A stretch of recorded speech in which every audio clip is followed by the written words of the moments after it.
Dans ce tutoriel, je vais vous montrer comment réaliser des formes spirographiques. Alors voilà, ça s'appelle de la spirographie. On réalise des formes, on peut les calculer, hein. Bon là je l'ai fait un peu aléatoire. C'est pour vous montrer comment faire les courbes et les lignes droites. Alors je ne vais pas m'étaler sur ce dessin là. Je vais vous en montrer quelques-uns. Vous voyez ici par exemple, avec une ellipse que j'ai fait deux formes différentes. C'est en fonction de la direction qu'on lui donne. Mais je vous expliquerai tout ça dans le tuto. Donc vous voyez, on peut, et avec cette même ellipse, on peut encore faire d'autres figures autant qu'on veut. On peut faire un carré trompe-l'œil, si on veut, vous voyez, ça part en profondeur.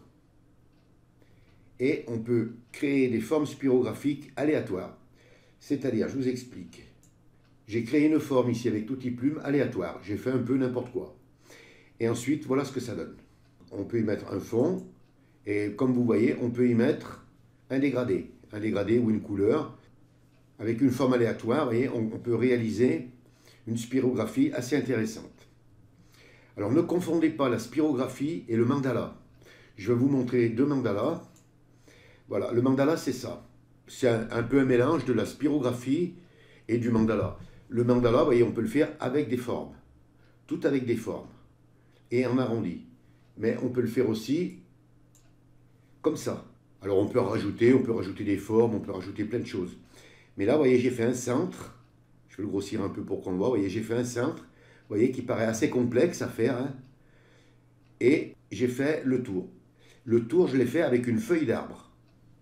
Donc voilà. Mais ça, bon, ça sera le sujet d'un autre tutoriel. Je ferai un autre tuto derrière et je vous montrerai comment faire un mandala.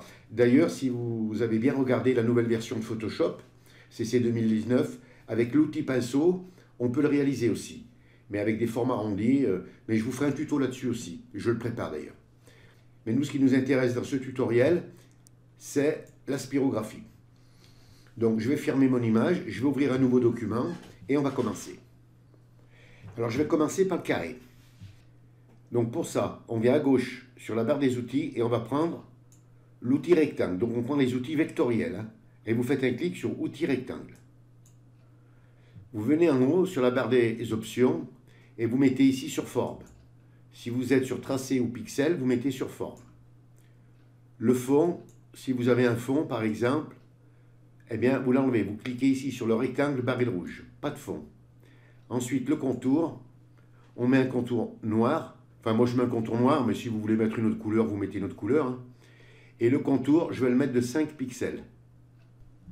Vous venez ici sur la petite roue dentée là. Et vous cliquez. Et ici, vous cliquez sur carré. Comme ça, on aura directement un carré. Vous venez à côté, là, et vous cliquez pour fermer. Et vous activez la case alignée sur les bords. Vous amenez votre petite croix sur votre document. Vous faites un clic gauche que vous maintenez et vous faites glisser. Et ça vous fait un carré. Et vous lâchez. Vous fermez la petite fenêtre, là, pour pas qu'elle vous gêne. Et vous venez ici, là, sur l'outil déplacement et vous cliquez. Alors, si vous voulez le centrer, par exemple, vous venez à droite sur la palette des calques et vous mettez en surimpression les deux calques. Vous venez sur ce symbole, là, c'est le symbole horizontal. Vous cliquez et là, vous venez ici sur le symbole vertical et vous cliquez. Vous voyez, ça vous l'a mis pile poil dans le centre. Vous revenez à droite sur la palette des calques et vous faites un clic gauche sur le rectangle 1 pour l'activer. Et on va le dupliquer. CTRL plus J. Vous voyez, ça nous fait deux calques de forme ici. Et on va mettre la sélection de déformation. Mais ce n'est pas la sélection de déformation comme d'habitude. CTRL T.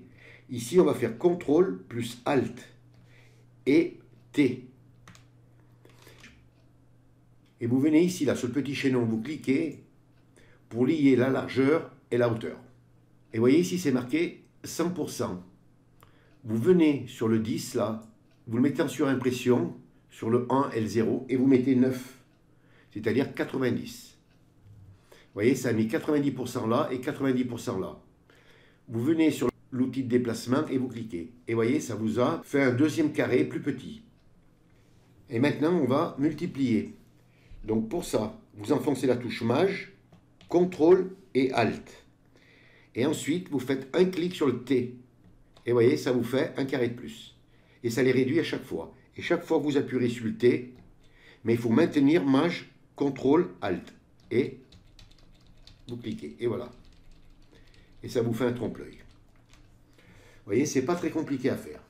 Alors ensuite, une fois que vous avez réalisé votre forme, vous venez à droite sur la palette des calques. Vous cliquez sur le calque d'en haut de la pile pour l'activer. Vous descendez en bas sur le calque au-dessus de l'arrière-plan. Vous enfoncez la touche mage et vous cliquez. Et là, on va fusionner les formes. Mais on ne va pas les fusionner n'importe comment. On va les fusionner en les convertissant en objet dynamique. Vous venez ici sur convertir en objet dynamique et vous cliquez. Voilà, et ça vous fait un seul calque. Et vous voyez, il est en objet dynamique.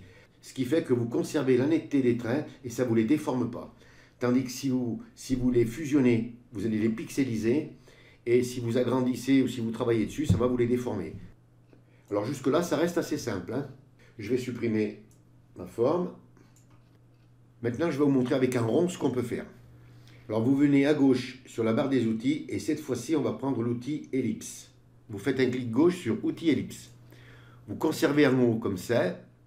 Vous venez sur la roue dentée là et vous mettez, il faut activer la case cercle. Tracez le diamètre ou le rayon. Vous venez en dehors de la sélection, vous cliquez pour fermer la fenêtre. Vous venez ici et vous faites un rond. Vous fermez la fenêtre là. Vous venez ici sur l'outil déplacement et vous cliquez. Et vous allez le dupliquer, CTRL plus J. Et maintenant, on va mettre la sélection des formations, CTRL, ALT plus T. Alors c'est là où ça va se compliquer un petit peu. Donc je vais grossir pour que vous voyez bien. Vous voyez ici, là, au milieu, j'ai mon centre. Ce symbole, c'est le centre. C'est-à-dire c'est avec lui que je vais pouvoir donner la direction à mes formes. Je vais pouvoir les faire partir à gauche, à droite, en haut, en bas, en arrondi, comme je voudrais. Je pourrais, par exemple, faire une forme arrondie avec des ronds, plein de ronds, et que tous les ronds se touchent. Ou je peux faire une forme arrondie en laissant ici un rond. Alors, vous prenez votre centre et vous le mettez sur la poignée, là. Comme je viens de faire. Vous venez en haut sur la poignée de droite. On peut le faire aussi avec la poignée de gauche, hein. On va le faire avec la poignée de gauche. Vous voyez, ça fait un petit symbole avec une flèche qui montre à gauche et à droite. Vous faites un clic et vous décalez légèrement votre cercle. Et vous lâchez. Vous venez en haut là sur le petit symbole et vous acceptez. Je vais remettre taille écran.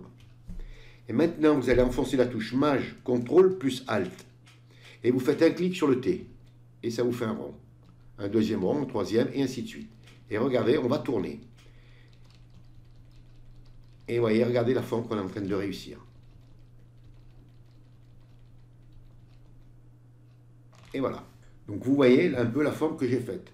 Ça paraît hyper complexe à faire quand on le voit comme ça. Et pourtant, vous avez vu, c'est pas compliqué.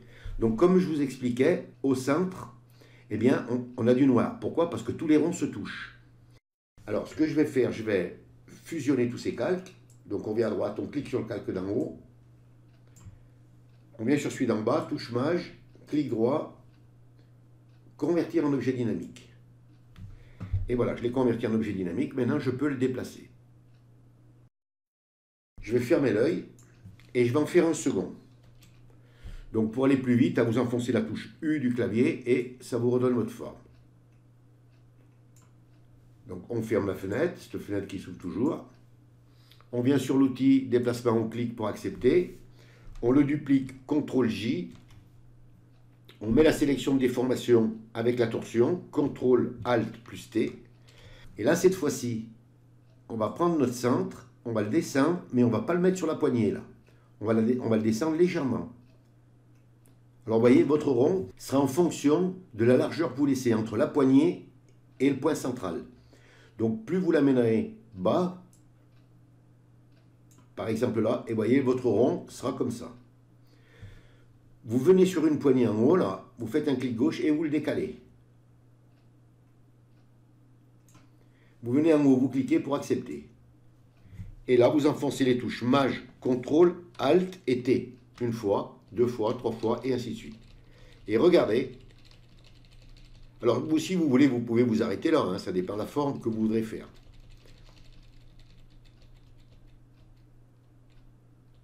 Et voilà. Regardez un peu la forme que j'ai réalisée. Donc, je vais venir à droite, je clique, et je vais tout fusionner. Clic droit, convertir en objet dynamique. Je le prends, je le mets là, et je vais ouvrir l'œil de l'autre. Regardez, avec le même rond, j'ai fait deux formes totalement différentes. C'est vraiment joli à voir. Vous pouvez vraiment réaliser des formes personnalisées. Donc vous avez vu qu'on peut réaliser une forme ronde avec un point noir, de façon à ce que les ronds soient serrés, ou alors on peut les écarter. Donc vous les écartez en fonction du rond que vous voulez à l'intérieur, plus grand, plus petit, comme vous voulez. Donc je vais supprimer ces deux formes. Et maintenant je vais vous montrer comment réaliser celle-là. Là. Alors comment faire des courbes serrées, comment faire des lignes droites, comment faire des courbes bien ouvertes, vous voyez un angle très très ouvert, et comment faire une courbe plus large, vous voyez des courbes plus larges. Alors je vais fermer mon œil, et là, même chose, je vais reprendre un rond. Alors vous faites le rond de la taille que vous voulez. Hein. Donc on vient ici, on clique pour accepter, on va le dupliquer, CTRL-J, et on va mettre la sélection de déformation, CTRL plus ALT et T. Alors maintenant, supposons que je veuille faire partir mes ronds en ligne droite là. Vous prenez votre centre là, je vais grossir un peu pour qu'on voit mieux. Vous prenez votre centre et vous le mettez sur la poignée. Alors pour bouger le rond, vous n'êtes pas obligé de le faire avec le curseur. Vous voyez, moi je le prends, je le fais avec le curseur, mais vous pouvez le faire si vous voulez avec les flèches du clavier. Vous voyez, je peux le faire avec les flèches du clavier. Comme ça, vous pouvez vous mettre pile poil comme vous voulez. Voilà, je le mets comme ça. Vous venez en haut sur le petit astérix et vous cliquez. Et maintenant, on va multiplier nos ronds. Donc on enfonce les touches Maj, CTRL, ALT et T. Et voilà, et c'est parti. Voilà, alors maintenant ici, là, je vais m'arrêter. Et je vais vouloir le faire tourner, mais serré, que ça se touche. On s'assure que le dernier calque en haut soit actif. Et là, vous recommencez. Vous enfoncez la touche CTRL, ALT plus T. Vous voyez, elle s'est mise autour du rond, la sélection. Vous voyez, il y a le tracé. On prend le centre et on va le mettre sur la poignée. On vient en haut à droite. Et là, vous allez tourner légèrement. Vous voyez, à peu près là. Et vous venez en haut et vous cliquez pour accepter. On enfonce la touche Maj, CTRL plus ALT et T. Et regardez, ça va faire une courbe serrée. Voilà. Je vais venir là. Là, je m'arrête. Maintenant, supposons que vous vouliez faire la même courbe, mais dans l'autre sens, qu'on reparte à droite, mais avec une courbe plus ouverte. On s'assure que le calque d'en haut de la pile soit actif. CTRL ALT plus T, on le sélectionne. Vous prenez votre centre et vous le descendez légèrement. Par exemple ici. Je vais grossir pour qu'on voit mieux. Et là, vous venez sur la poignée en haut à gauche, là. Vous faites un clic et vous faites glisser légèrement. En essayant de respecter à peu près la taille des autres. Voilà, ici. Vous venez en haut, vous cliquez pour accepter.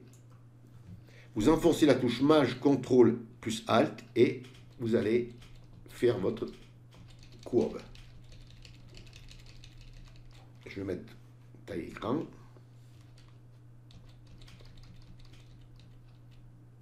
Je m'arrête ici. Maintenant, supposez que vous vouliez partir tout droit. Eh bien, comme tout à l'heure, CTRL ALT plus T. Vous prenez votre centre, vous le mettez sur la poignée là, et avec les flèches du clavier, vous allez légèrement faire glisser votre rond. Vous voyez à peu près ici. On vient en haut, on accepte. Maj, CTRL, ALT plus T et vous repartez droit. Voilà, maintenant, supposez que vous vouliez repartir d'en haut. Eh bien, votre rond là, vous vous assurez que le calque soit actif en haut de la pile. Vous enfoncez les touches CTRL, ALT plus T. Vous prenez votre centre, vous le mettez sur la poignée là. Et vous prenez votre rond et vous le faites légèrement glisser. Vous venez en haut, là, vous cliquez pour accepter. Et là, Maj, CTRL, ALT et T. Et vous allez remonter.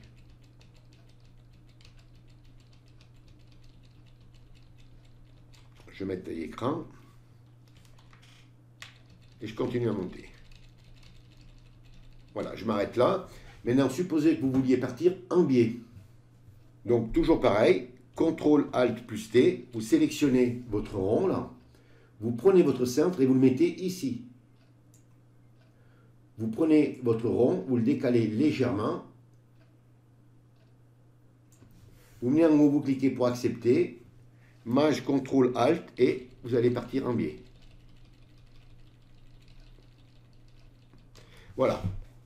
Alors maintenant que je vous ai fait voir un petit peu comment faire une courbe fermée, ouverte, un angle droit, repartir avec un angle bien ouvert, maintenant ce qui serait bien c'est de le fermer et de le fermer proprement. On va faire comme tout à l'heure, CTRL ALT plus T pour sélectionner le dernier rond et on va le réduire légèrement. Par contre, vous laissez le centre où il est, hein, vous ne le touchez pas et vous réduisez légèrement. Voilà. Vous venez ici et vous acceptez. Et maintenant, on va faire Maj, CTRL ALT et T. Et là, regardez, on va le fermer.